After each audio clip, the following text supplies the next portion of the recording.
Bienvenue dans ce nouveau vlog. J'allume cette caméra alors qu'on est dans un, comment on pourrait dire, dans un tourbillon de stress et un petit peu de colère.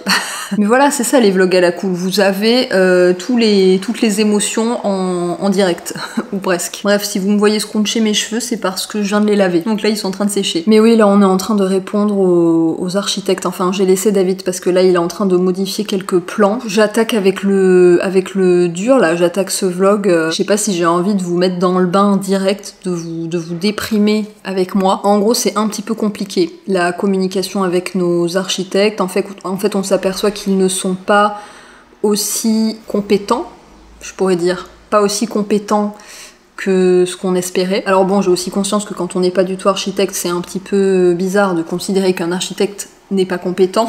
Compétent en tout cas pour tout ce qui va concerner les questions environnementales, écologie et tout ça, et qui sont dans le cœur de notre projet à nous. On le savait déjà que c'était pas des architectes spécialisés, sauf que en fait je vous épargne les détails depuis le début, mais parce que c'est vraiment que de l'administratif et c'est vraiment rentrer dans des détails qui n'ont aucun intérêt, mais en gros, on s'est retrouvé à travailler avec ces architectes-là parce qu'ils étaient disponibles à ce moment-là. À ce moment-là, c'était il y a 2 ans et demi presque déjà. Il fallait quelque chose en urgence en fait, et le truc c'est qu'avec la mairie de Sintra, je vous en parle sans arrêt, mais c'est la mairie dont les délais sont les plus longs du Portugal, on nous avait prévenu dès le départ, et finalement on en est à travailler sur les plans finaux avec eux qui vont être validés, alors qu'avant on faisait valider d'autres choses. Enfin bref, vraiment, ne vous embarrassez pas des détails. Mais toujours est-il qu'on se retrouve à travailler les plans finaux avec eux, alors que c'était pas du tout ce qui était prévu à la base. Nous, comme je vous l'avais dit, on avait trouvé une super architecte qui est vraiment très très engagée sur toutes ces questions-là. Donc il avait toujours été question dans notre tête qu'on finirait par bosser avec elle. Le problème c'est que voilà, il y a eu un concours de circonstances, un enchaînement de choses qui ont fait que on se retrouve avec ces premiers architectes qui, voilà, quand on a décidé de travailler sur ces plans presque définitifs, finalement, nous ont assuré qu'ils avaient de vraies bases et un réel intérêt pour toutes les questions d'éco-construction et que voilà, il y aurait pas de problème selon eux. Sauf qu'en fait, on s'aperçoit de plus en plus que on aurait été mieux servi par nous-mêmes. Vous voyez un petit peu ce que je veux dire, ce sentiment-là. Et on a l'impression qu'à chaque fois qu'on pose des questions un petit peu techniques, justement sur l'épaisseur des murs, les matériaux à utiliser, etc., la pente du toit, parce que pour nous c'est important de pouvoir mettre des panneaux solaires, enfin tout un tas de choses, soit ils restent un petit peu évasifs, soit parfois ils répondent des trucs qui nous atterrent un petit peu, notamment sur cette fameuse pente du toit, que vous comprenez, ce sera pas beau, ça ne correspondra pas à l'esthétique de votre projet de mettre des panneaux solaires. Vous voyez, parfois on a ce genre de réponse et on se dit waouh, en fait on n'a pas du tout compris ce qu'on voulait, parce qu'en fait l'esthétique pour nous ça passe après. Mais bon, on est un petit peu pieds et poings liés finalement avec eux, parce que c'est eux qui depuis le début sont en relation avec la mairie, et comme je vous l'ai dit, c'est une mairie qui est coriace, qu'il faut vraiment travailler au corps, et changer d'interlocuteur comme ça, c'est pas possible, et c'est pour ça qu'on se retrouve avec eux. Mais on n'a jamais cessé finalement d'être en contact avec la fameuse architecte qui était venue visiter le terrain. Je sais pas si vous vous souvenez, si vous regardiez les vlogs à l'époque, mais elle était venue visiter le terrain, et on n'a jamais cessé d'être en contact finalement, donc on va lui demander d'intervenir en tant que consultante pour regarder un petit peu ces fameux plans sur lesquels on commence à arriver. C'est pas encore définitif parce que nous en fait on s'aperçoit de plein de choses, on pense à plein de trucs, et heureusement que, enfin je dis nous, mais heureusement que David et son côté ingénieur très dans le détail est là justement. Le truc c'est qu'il y a évidemment plein de choses, comme on n'est pas architecte, il y a évidemment plein de choses pour lesquelles on n'a pas les réponses. Et comme on a l'impression qu'en face de nous, ça manque un petit peu de compétences, un petit peu d'expertise, voilà, on va aller chercher l'expertise ailleurs. Évidemment, voilà, ça va augmenter notre budget. Mais bon, c'est comme ça. Oh waouh, c'est beau. David vient d'apporter le déjeuner, donc peut-être que je vous reprendrai tout à l'heure pour continuer à vous expliquer, mais regardez un petit peu. À l'intérieur, il y a donc, c'est du quinoa, il y a des fèves, les fameuses fèves que vous avez vues dans le vlog de la semaine dernière, des blettes, des épinards, du tofu rosso et des champignons. Ça va être bon. Et eux, en plus, refusent de venir sur le terrain. Vraiment, on leur a lancé 46 perches, et c'est même pas que des perches d'ailleurs, on leur a directement demandé de venir sur le terrain, et à chaque fois ils refusent, alors que c'est un terrain qui a quand même pas mal de spécificités, et du coup pour nous ça laisse pas mal de choses en suspens, et ça nous questionne aussi sur leur implication. Et forcément, vous savez, quand vous avez un projet comme ça qui vous tient autant à cœur, qui potentiellement va être la maison de vos rêves, et ouais, un projet aussi important, quand vous avez en face des personnes par lesquelles vous êtes obligé de passer, parce que ça c'est pas possible en fait au Portugal de ne pas passer par un architecte. Peu importe la surface de la maison, vous êtes obligé d'avoir cet intermédiaire là. Forcément voilà, quand cet intermédiaire semble manquer de compétences, d'implication, de savoir-faire, de tout ça, ça se traduit par du stress et un petit peu de colère. Voilà, j'en reviens à ce que je vous disais au départ. Là vous voyez, c'est l'émotion qui me traverse. Ce qui est bien, c'est que David est dans la même émotion, donc parfois on se fait des petites danses de décompression, c'est nécessaire. Allez, je vous retrouve tout à l'heure, je vais déjeuner, on va écouter comme tous les midis un petit podcast de Affaires sensibles. Je ne sais plus à qui c'est de choisir, c'est au tour de David. On choisit un jour sur deux. Bon, je vous reprends, je viens de laisser David au bureau, il est encore sur la réponse aux architectes. Là, on en est à comprendre que selon nous, malgré évidemment ce qu'on dit depuis le départ, c'est-à-dire qu'il y a un très grand magnolia qui se rapproche de la maison et donc qu'il faut faire attention à lui, que nous, sous aucun prétexte, on veut qu'il souffre, et surtout pas évidemment qu'il soit coupé. Ils nous ont toujours dit oui, vous en faites pas, c'est bon, et là en fait on s'aperçoit que ils nous ont mis une espèce de mur pour faire une terrasse, et jusqu'à maintenant on se disait non mais ça doit être un mur posé sur le sol, vous savez, pas un mur de soutènement quoi, pas un truc dans le sol. Et en fait, si, on vient de se rendre compte que si, forcément, ça va être un mur enterré, donc un mur qui va nécessiter de couper les racines tout près de l'arbre, et c'est pas bon. Et vous voyez, en fait, ça demande quand même des compétences techniques, mine de rien, parce que, voilà, il faut l'imaginer, ce mur dans le sol. Eux, c'est leur métier, de devoir réfléchir à tout ça, de tenir compte surtout du projet de chaque personne. Nous en fait ça fait partie des toutes premières choses qu'on a dites.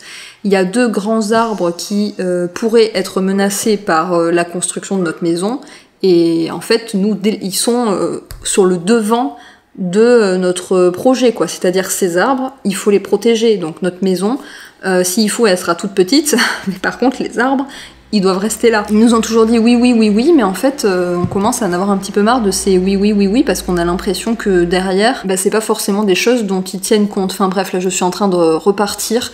Vous, ça fait peut-être 5 minutes que vous avez allumé ce vlog et vous m'entendez pester depuis le début. Enfin bref, voilà où nous en sommes. C'est-à-dire que ça avance, c'est vrai, que les plans, ils ressemblent de plus en plus à des plans vraiment chouettes, grâce à 20 milliards d'allers-retours avec les architectes qu'on fait depuis plusieurs mois. Mais justement parce qu'on commence à s'approcher de la version définitive qui va être soumise, nous on commence à vérifier des choses, et en fait on s'aperçoit de trucs comme ça quoi. Je pense qu'on est sûrement les clients les plus chiants de l'année, voire peut-être sur plusieurs années réunies, peut-être. Mais si déjà ça peut sauver ces arbres, ça vaut le coup. Et plus globalement, si c'est pour avoir à peu près une maison qui nous corresponde avec un impact écologique limité au maximum, ça vaut le coup aussi. Mais par contre, voilà, ça prend du coup 1000 ans, ça prend du temps. Déjà qu'il y a les délais longs, qui sont par nature avec cette mairie-là, mais en plus, il faut rajouter tout ce bourbier. Mais allez, parlons d'autre chose. Le facteur vient de sonner à la porte, vient de m'apporter un petit colis, donc juste pour un petit peu changer de ton, je vais vous montrer ce qu'il y a dedans. D'ailleurs, il y a celui-ci aussi.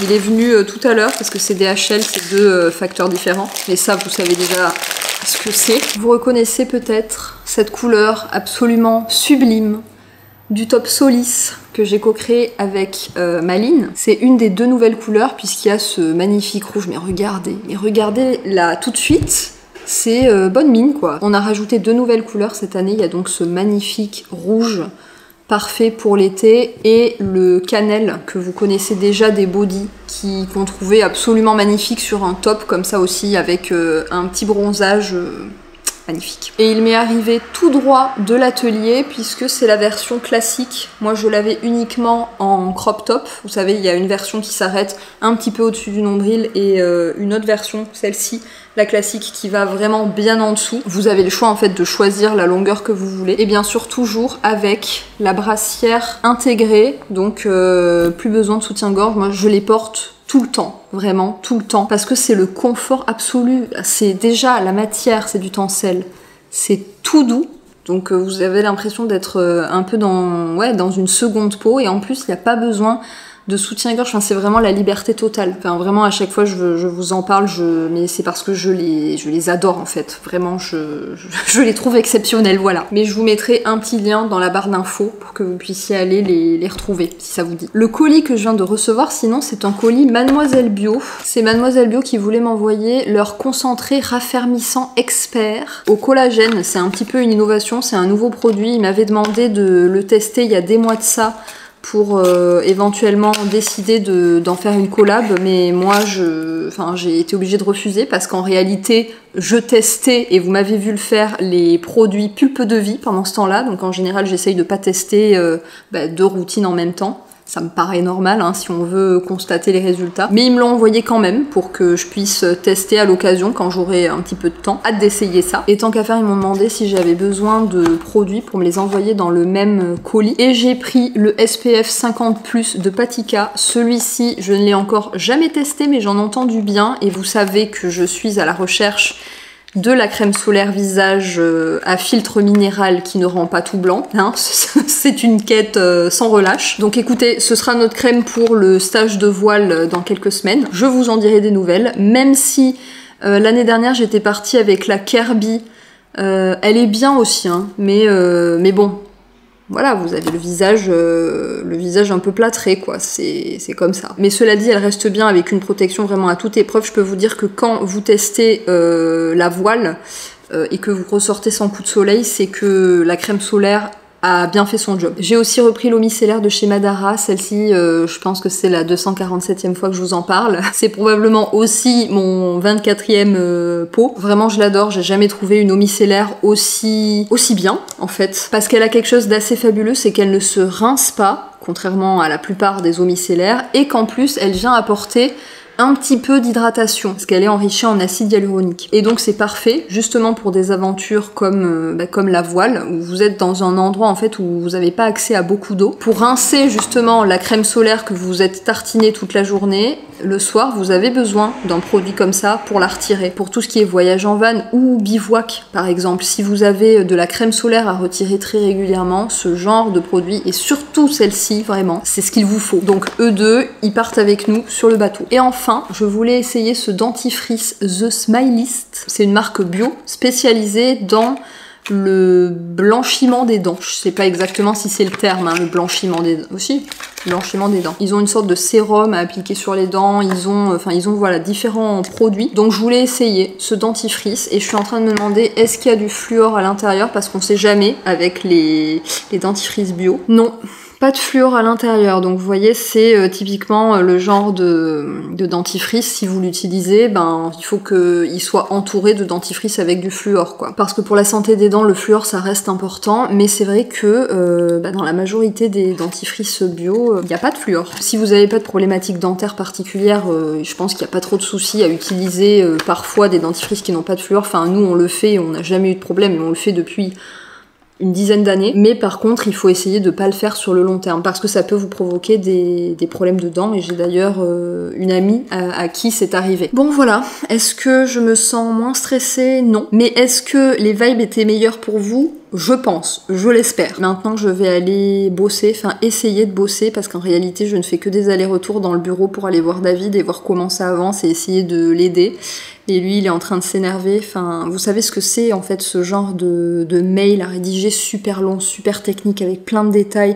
En même temps il faut être super précis, super efficace, mais pas embrouiller non plus l'autre en face. En général c'est lui qui s'occupe de toute la partie technique et puis moi après je reprends tout pour faire un mail qui soit un peu sympa, rajouter des côtés un peu humains.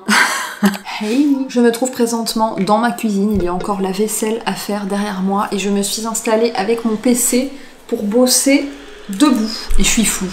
Attendez, il y a un problème là. Parfois j'ai trop d'énergie pour m'asseoir à mon bureau et du coup je ne fais que tourner en rond et j'ai l'impression de pas réussir à m'y mettre.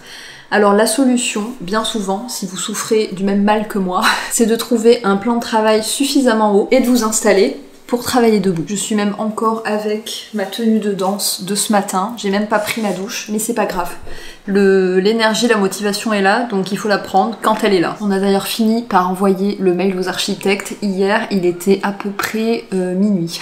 Voilà. Sinon, en ce moment, je ne sais pas ce que j'ai des problèmes avec la poste. Je dois avoir la shkumun, comme on dit, puisque vous êtes plein à l'avoir remarqué, mais il y a un pendentif, le coquillage qui est moulé à partir d'un vrai de ma collection avec Aglaya qui n'est pas encore sur le site parce qu'en fait c'est un artisan à part. Dans ma dernière vidéo favori, je vous ai expliqué un petit peu tous les différents artisans et toutes les différentes techniques qui sont utilisées pour faire les différents pendentifs. Et pour ce coquillage, c'est un artisan à part. Il y a eu un petit retard de production, donc c'est pas encore arrivé, mais du coup, on attend. Mais surveillez, parce que normalement, c'est censé arriver ce week-end, donc à peu près vers là où cette vidéo sort. Et aussi, c'est le drame, j'ai co-créé un ensemble en lin magnifique, upcyclé, avec une petite marque de mode éthique, mais je peux vous le dire maintenant, parce que je pense que dimanche, au moment où sortira cette vidéo, la collection sera sortie, enfin... Peut-être pas en plus avec tous les problèmes qu'on a, mais bon, écoutez. C'est une marque qui s'appelle La Mouche Poulette. La personne qui est derrière cette marque, elle s'appelle Laura.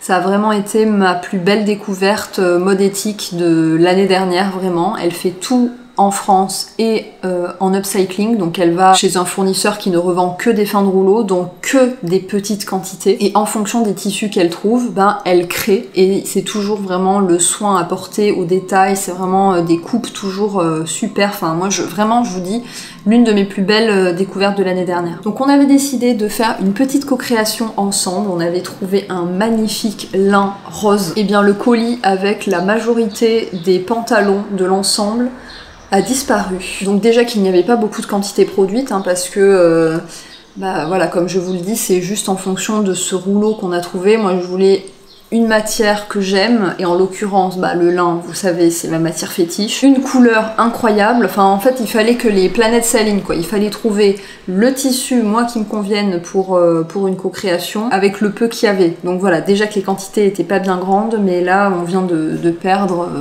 une partie de la collection, donc ce sera vraiment en édition ultra limitée, donc si ça se trouve au moment même où je vous en parle, il y aura plus de traces de cet ensemble déjà.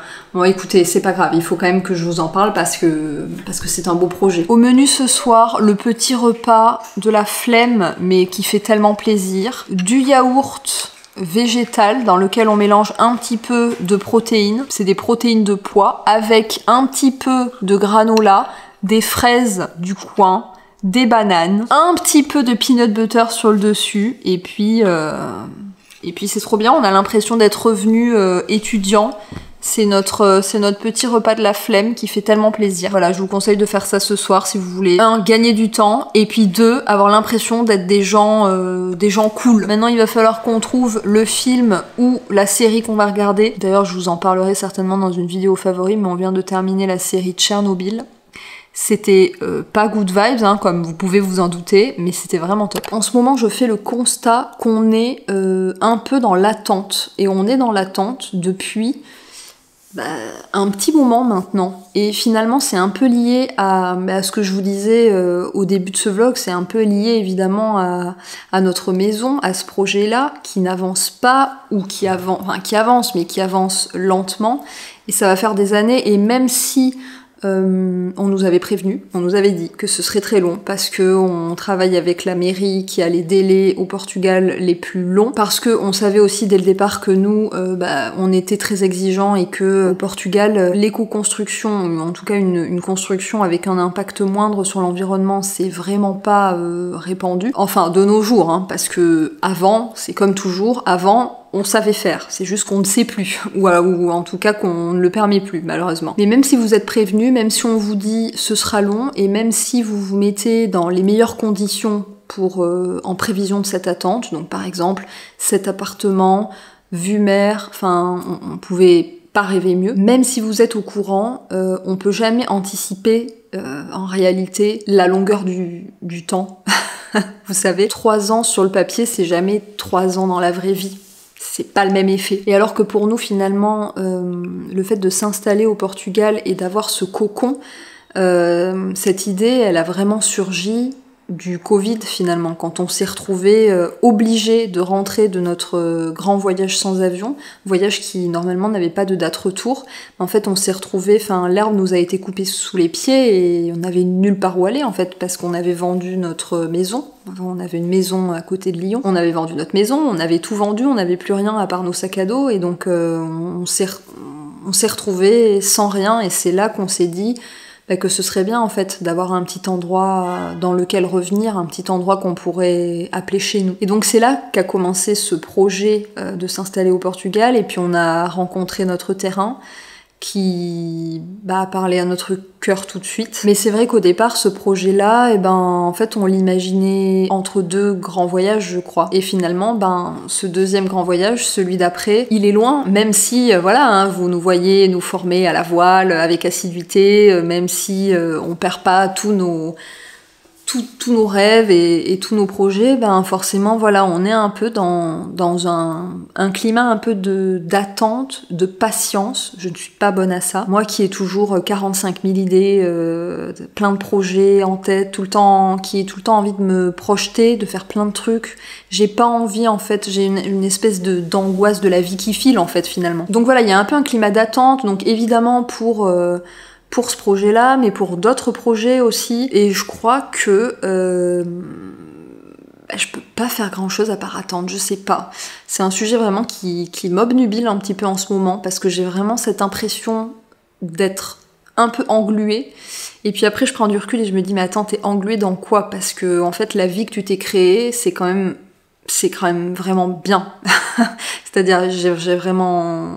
Il y a tout, en fait. Un métier que j'adore, un métier qui a du sens, un chéri, des minous, un endroit de vie extraordinaire. Et pour autant, je sais pas, j'ai du mal à m'ancrer, en fait. Vous savez, je suis dans la projection de ce qui va venir, ou de ce qui doit venir, ou de ce qui devrait venir. Et donc je me dis, mais quand est-ce que ça va arriver? Je suis vraiment dans ce truc un peu dans l'énergie de la frustration presque, c'est-à-dire, je suis dans l'attente au lieu de profiter de ce que j'ai maintenant, de ce qu'il y a là.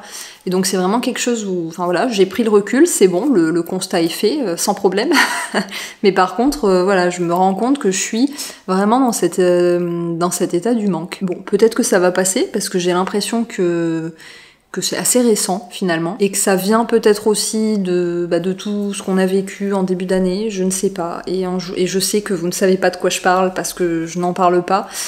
Un jour, j'en parlerai, parce que je crois que c'est important, mais pas aujourd'hui. Mais bref, voilà. Si vous aussi, vous vous sentez dans le manque, qu'il vous manque un truc, que vous en avez marre d'attendre, que en fait vous attendez En fait, c'est ça le truc, c'est pas qu'il manque un truc, c'est que moi j'ai pas le pouvoir et le contrôle de faire en sorte que ça arrive. Vous voyez, je suis tributaire en fait ça peut être des autres, ça peut être de la vie, ça peut être tributaire d'autres choses que de ce que moi je peux faire. Et à part, comme le proposait David il y a quelques jours, vendre le terrain, acheter un voilier et partir, ce qui en ce moment vraiment me tente bien. À part ça, je crois qu'il faut tenter de faire ce pas de recul, de constater en fait tout ce que l'on a, être reconnaissant pour tout ce qu'on a, pour la chance qu'on a, et s'attarder davantage sur tout ce pourquoi on peut être reconnaissant que pour tous ceux qui pourraient un jour peut-être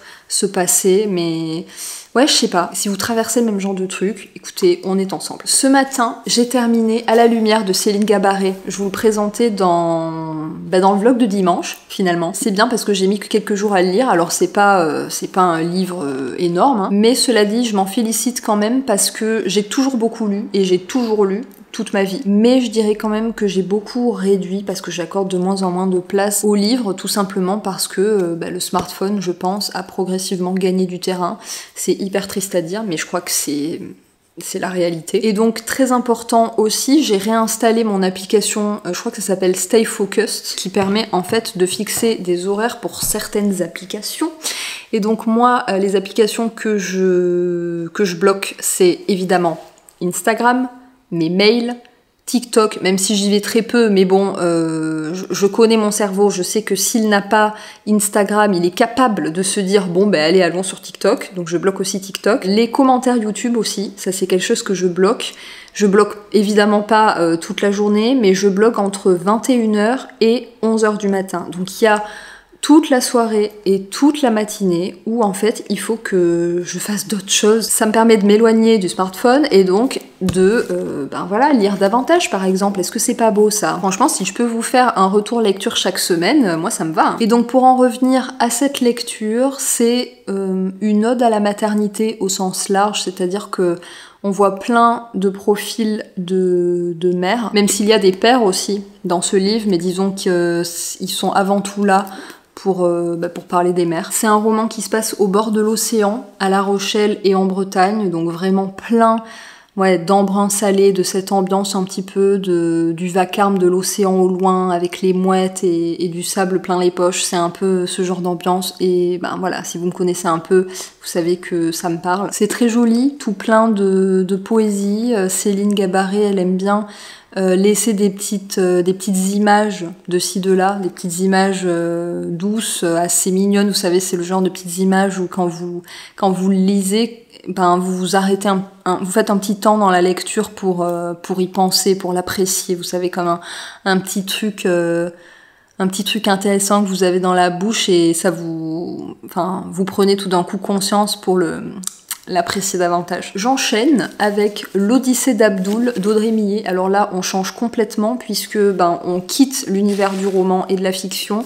On part sur la vérité vraie, celle qui fait mal. Audrey Millet, c'est une autrice, mais surtout une historienne qui a beaucoup travaillé, et qui travaille encore d'ailleurs, sur toutes les questions de justice sociale, notamment dans l'industrie de la mode. Donc forcément, oui, ça me parle. J'ai déjà lu plusieurs livres d'elle, et ça c'est son dernier, l'Odyssée d'Abdoul. 2 ans d'investigation, 150 témoins, la culpabilité des États. C'est vraiment un travail d'enquête de fond et qui est très révélateur de tout ce qui se passe derrière le rideau opaque de l'industrie de la mode. C'est le genre de lecture qui ne va faire que rajouter de l'eau à mon moulin, si vous voulez. Ça va forcément, me mettre en colère, certainement. Mais cela dit, j'ai besoin de lire ce genre de choses pour vous les transmettre, pour savoir en fait. Même si ça va pas me donner les good vibes dont j'aurais peut-être besoin en ce moment, ça reste le genre de lecture que je dois absolument faire. Ça ne va faire qu'enrichir mon propos, mes arguments, ma nuance. Enfin bref, c'est essentiel pour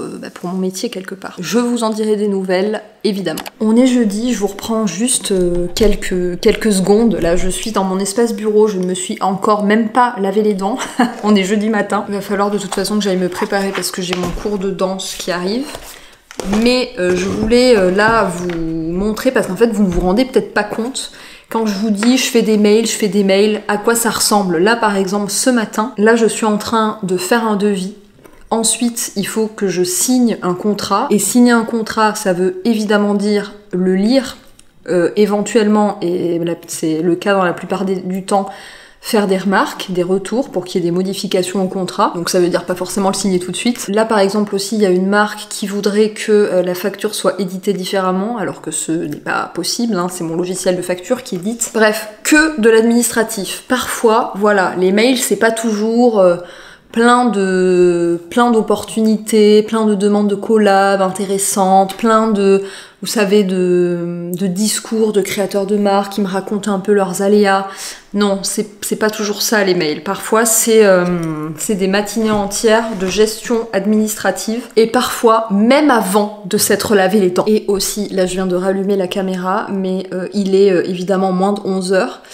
Et je viens de prendre mon téléphone dans la main, d'aller sur Instagram, et comme je vous l'ai dit hier, j'ai mis cette fameuse application qui me bloque, et donc qui me dit, je sais plus si je vous l'avais lu ce qu'elle dit, restez concentrés sur vos objectifs, votre plénitude et votre bonheur, ne gaspillez pas votre temps sur ce qui ne contribue pas à votre développement. C'est pour vous dire à quel point l'addiction est forte, c'est-à-dire que même en temps de blocage, donc ce n'est pas l'heure, j'y vais quand même de manière totalement automatique, c'est-à-dire que mon cerveau n'a pas eu le temps consciemment de réfléchir et de se dire ah oui mais c'est vrai, c'est moins de 11 heures, il y a le blocus. Non, mon cerveau il va direct. Et c'est ça l'addiction. Et je vous disais que les contrats en général, c'était rare que je les signe du premier coup. Bah voilà, il y a toujours, quelque part dans un contrat, enfin pas toujours mais c'est très souvent, un petit paragraphe qui donne les droits absolu sur mon contenu en mode illimité, mondial, sur toutes les plateformes.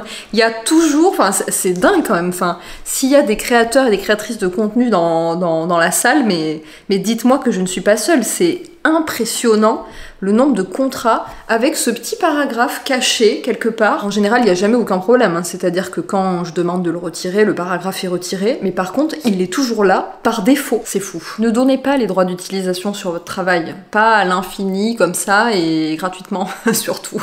On est vendredi, c'est la fin de la semaine. Dans une semaine, on part pour la France, donc comme à chaque départ, il y a toujours une to-do list gigantesque, tellement de choses à faire avant la semaine prochaine. Je commence à réfléchir à ma valise, enfin plutôt à mon sac à dos, et plutôt à ce que je vais mettre dans mon sac à dos pour la partir, parce qu'il va y avoir tellement de choses différentes, vraiment, avec le stage de voile, on va avoir un petit séjour à Amsterdam, à Paris, à Barcelone, dans les Landes, des rendez-vous à droite à gauche, il va y avoir tellement de choses différentes, et puis en plus quand vous partez forcément pour 2 semaines de voile, il y a des trucs qui prennent une place phénoménale, du genre les chaussures de voile. Heureusement, moi, j'ai pas encore acheté, parce que je n'ai pas encore trouvé d'occasion, de veste de quart, vous savez, c'est le genre de truc qui prend une place phénoménale. Donc dans le sac à dos, voilà, il va falloir avoir toutes les affaires de voile, mais en même temps,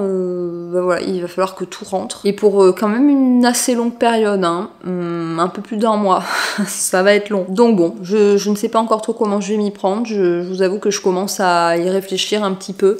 Ça me fait un peu peur. Déjà, je pense que mes bottes de voile, je suis pas sûre de les prendre. Je sais pas, en fait, ça dépend de s'il va pleuvoir ou pas. Mais bon, les Bretons, ils diront toujours qu'il ne pleut jamais en Bretagne.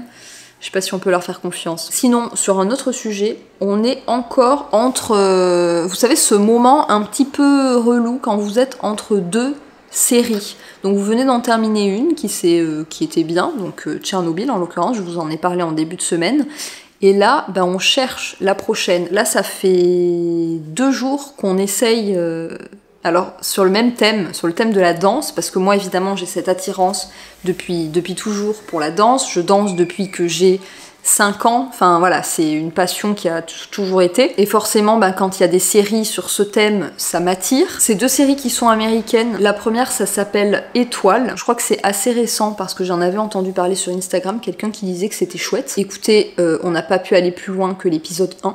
Il y a notamment un personnage, le personnage de, je crois que ça s'appelle Cheyenne, qui à mon avis prend des allures un peu de personnage principal. Elle est mais insupportable, c'est un personnage qui est poussé à l'extrême, sans nuance, vraiment. Enfin, je pense que c'est une personne qui n'existe pas dans la vraie vie. Et du coup, cette espèce de caricature de personne, et puis en plus c'est toujours ce même genre de schéma, vous voyez, où en fait la personne la plus douée de toute la série, en fait c'est la personne qui en a rien à faire, mais qui a appris la danse vraiment en un claquement de doigts parce que c'est inné. Et je peux vous dire que bah, quand on fait de la danse et quand on connaît un petit peu l'univers de la danse et ce que peuvent dire les étoiles, qui sont les personnes au top de cet art, la danse, c'est pas sans travail, jamais. Et c'est toujours le même genre de scénario, vous voyez, ce genre de truc. C'est toujours la nana qui envoie tout le monde balader, qui a un caractère vraiment pas du tout docile et ouais, qui potentiellement aurait plus une énergie de décharge, donc dans le hip-hop, dans ce genre de danse un peu plus urbaine, qui va exceller dans le classique. Ça n'arrive jamais en fait, ce genre de choses. Bref, insupportable, vraiment, donc on n'a pas réussi à aller plus loin que l'épisode 1. Vous me direz, hein, vraiment, dites-moi, donnez-moi vos avis si vous l'avez vu ou si comme nous vous avez arrêté à l'épisode 1. Et il nous est arrivé la même chose avec une série qui est plus vieille cette fois-ci, ça s'appelle Flesh and Bones, ou Flesh and Bone, je crois que c'est au singulier. Et alors là c'est pareil, même personnage principal, elle a pas le même caractère quand même, mais à nouveau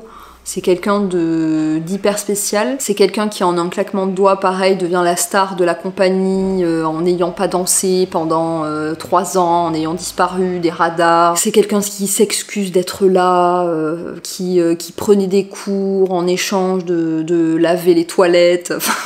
Enfin bref, vraiment je sais pas, un personnage mais complètement stéréotypé, et en plus rajouter à ça le côté glauque. Punaise, il y a un côté super glauque dans cette série. Donc voilà, on a pareil, premier épisode et puis on a arrêté. Donc je serais curieuse un petit peu de vous entendre sur qu'est-ce que vous regardez en ce moment, qu'est-ce que vous avez bien aimé. Nous, ça fait un moment qu'on a envie de regarder The Office, mais la version britannique. On regardera certainement la version américaine que tout le monde a vue, mais on veut d'abord voir la version britannique, parce que nous, on est un petit peu comme ça, et surtout que les séries britanniques sont en général les meilleures de toutes. David m'a proposé aussi la série One Piece, pas l'animé, mais apparemment il y a une version plus récente de vrais films avec des vrais acteurs. Donc écoutez, voilà pour nous, mais pour l'instant on nage en océan d'incertitude, quoi. C'est toujours un peu les eaux troubles quand vous avez pas votre série sur laquelle vous pouvez vous raccrocher. Vous savez que tous les soirs c'est votre petit repas avec votre petit épisode de série. C'est vraiment le rituel un peu cocoon de tous les trentenaires, je pense, de notre génération. Sur ce, pour changer, je vais aller faire quelques mails. On parlait de romantiser sa vie la semaine dernière. Faut pas oublier aussi de remettre l'église au milieu du village et de pas faire fantasmer les autres, hein. Romantiser sa vie pour soi, mais pas pour les autres. C'est bien, on rajoute, semaine après semaine, une petite pierre de compréhension. On avance. Je pense que je vais terminer cette vidéo-là, parce que ce week-end, ça va pas être un week-end ultra reposant pour nous, hein. Je pense que vous l'aurez compris, il y a vraiment beaucoup de choses à faire. Si vous êtes arrivés jusqu'ici dans la vidéo, allez, un emoji, il me semble que ça existe, un emoji pointe, vous savez, les pointes de danse, ou alors danseuse ou danseur. Voilà, on va pallier la nullité des 2 séries qu'on a vues, on va pallier en envoyant de l'amour dans les commentaires avec le thème de la danse. Voilà, ça peut être, c'est ce que ça vous inspire finalement. Faut se renouveler toutes les semaines, hein. Bon, après je me dis, il va quand même nous falloir du temps avant d'épuiser tous les emojis qui existent, donc ça va, on a le temps de voir venir. Mais bon, il faut trouver de nouvelles idées toutes les semaines, c'est pas forcément facile. Mais comme je sais que ça vous permet de laisser un petit commentaire alors que parfois vous savez pas trop quoi dire, vous avez envie de soutenir un petit peu mon travail, la chaîne, et de dire merci, mais vous sentez pas de dire juste merci. Comme je sais que ça peut servir à ça, j'essaye de garder un petit peu cette tradition, et je trouve ça très mignon de voir toutes les semaines votre présence, parce que mine de rien, ça me montre aussi davantage votre présence par rapport à d'habitude, par rapport aux vidéos où j'oublie de vous donner cet emoji. Ça me montre vraiment que vous êtes là, quoi. Bah ouais, mine de rien, c'est ma seule façon d'avoir un petit contact avec vous. Sur YouTube, les commentaires. Allez, je m'arrête de blablater. Comme d'hab, n'oubliez pas de liker la vidéo si elle vous a plu, de vous abonner à la chaîne si ce n'est pas encore fait. Et moi, en attendant une prochaine vidéo, je vous fais de gros bisous.